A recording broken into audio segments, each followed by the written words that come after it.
Hello guys. In the last video, I went over using the for loop in Python in conjunction with a range function to print a range of numbers. I also talked about using the for loop to print a list of values. So we can do the same thing with a while loop. So in the case of a while loop, I would define the counter variable like I equals 0, and then I will say something like while I less than 10. Okay, so I want to print the numbers. I and I'll add end equal empty space here.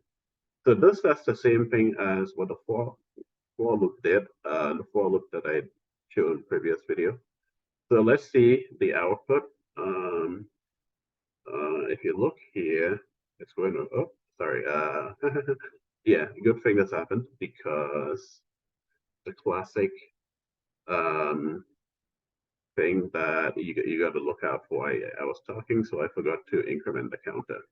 Okay, so I have to increment the counter. So I plus plus, or yeah, you can do I plus equal 1.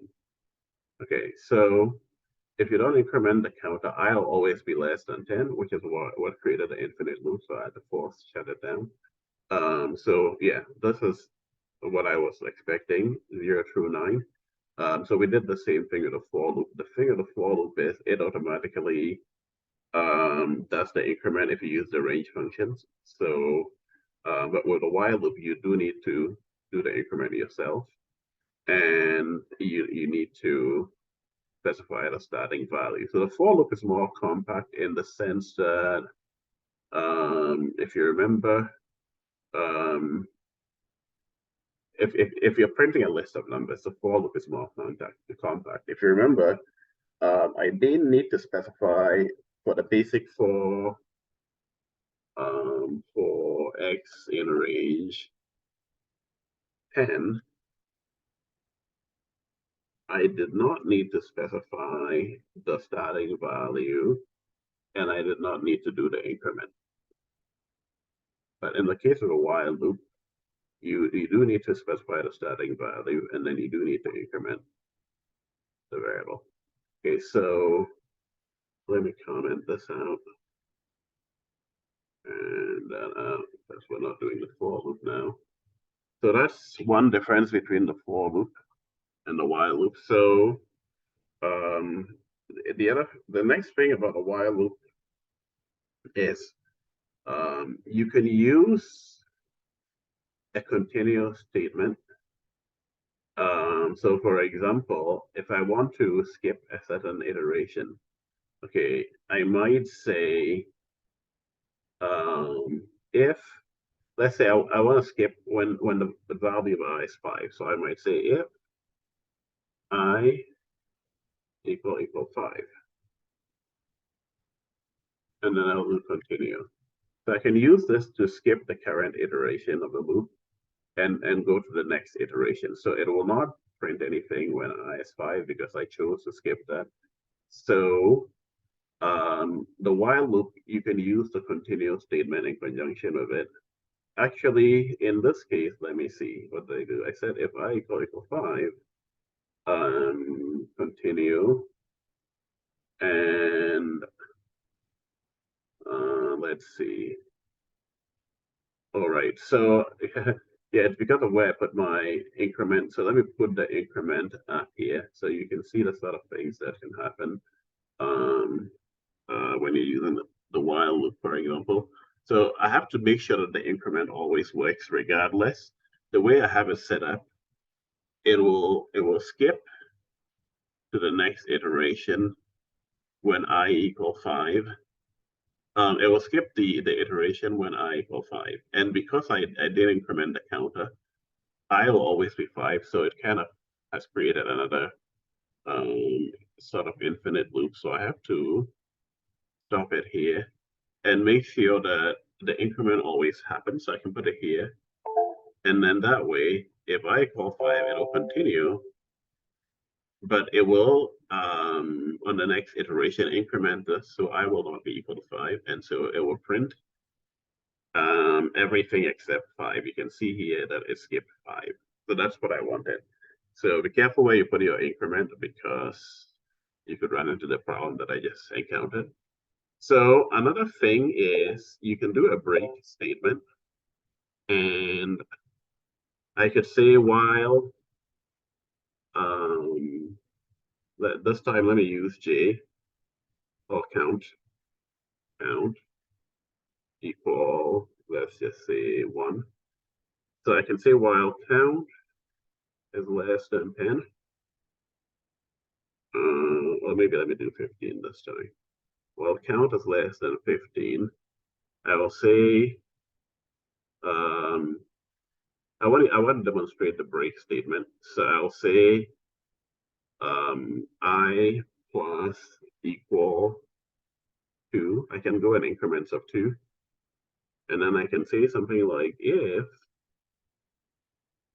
count equal, okay, I should say count because I'm using count, not I here. Count. So I should say if count equal, let's say 7, then I want to do a break. So this will cause the loop to terminate. So I can print something like, so I can print the last value of count. You will see that it breaks when count is equal to 7. So the last value of count is, okay, so actually what I can do is I can make this an F string, and then I can retrieve the value of count using the curly bracket here. Count. So this will extract the last value of count and print it. So let me run this here again. Okay, the last value of count is 7 actually, but I wanted this to be on its own line.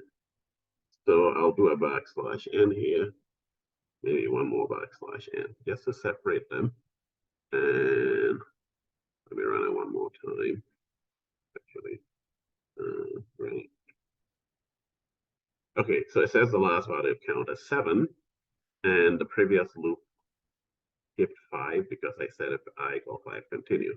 So continue just goes to the next iteration of the loop and skips this print with the print of the current value. That's why I skip 5, break, stops the loop completely. And so that's why after 7, it didn't print anything else. Without the break, it would have gone through and printed all numbers from 1 through 14. So that's how I use the continue and the break statements in conjunction with a while statement. The while statement actually is also is useful for sentinel-controlled loop. So if you want to execute some code, as long as something is true, you might say something like while true, okay, and then you might then predicate this and say that if something happens, you break. Okay, but actually instead of doing the while true, another you might say something like while choice equal. Yeah, so in this case, I might ask a user um, to enter a choice. So choice equal input. Um, do you want to continue playing this game? And the answers are yes or no. So in this case, when I get the user's choice, I can compare it to see if the choice is yes, then I play the next game. So I'll just print playing another game. And while choice is yes, play another game. So If they don't choose yes, I can print something like thanks for playing. Goodbye. So this is a sentinel controlled loop, and I can now run this. And again, so it says, do you want to continue playing this game? So here I type yes, and oh, hold on. Again, I need to get the user's input after.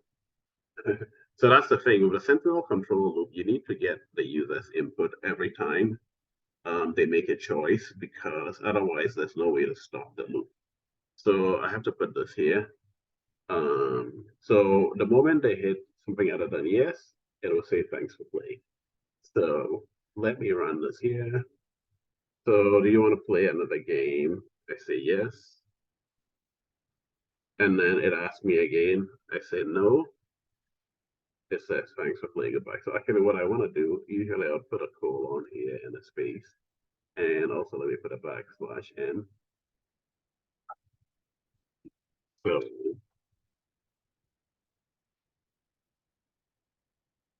okay, so I put a backslash n to put this on a new line so that there's a space between this and the previous one, and I put a space here. It's just a formatting thing. So if I run this again, do you want to play? Oh, I forgot to put this colon and space here as well. So let me put it here. I like to format things a certain way so that it looks clean and readable. Okay, so I put that there. Now I can run it. And so if I run this here, do you want to continue playing this game? Yes. Okay, so if I enter Y, it'll ask me, it'll play another game here. I could write a whole bunch of code that actually plays the game. I'll show you an actual example. Do you want to continue? I say yes. So as long as I enter yes, it'll play another game. So I'm just using the print here as a placeholder for the game code. But if I say no, then it says thanks for playing, goodbye. So that's another way of using the while loop in a sentinel control loop. This one, these first two are counter control loops. So let me see. So you can see here, I have a calculator program which uses, in this case, while true, because that way, um, if I'm trying to let you know running here, in this case, um, I don't need to test for the user's input. Just do you want to do another calculation? If they say yes, it'll do another calculation. But if they enter no, I just break. So I could have also used while next calculation equal yes instead of while true. So there are various ways of setting up this while loop to let it keep executing or keep running until sentinel control while loop. And so we saw the counter control, which is the other alternative. Okay, so that's those are the important things that you need to know about list in the next lecture. So um, like and subscribe to this channel to receive notifications when the next video posts. So see you in the next lecture.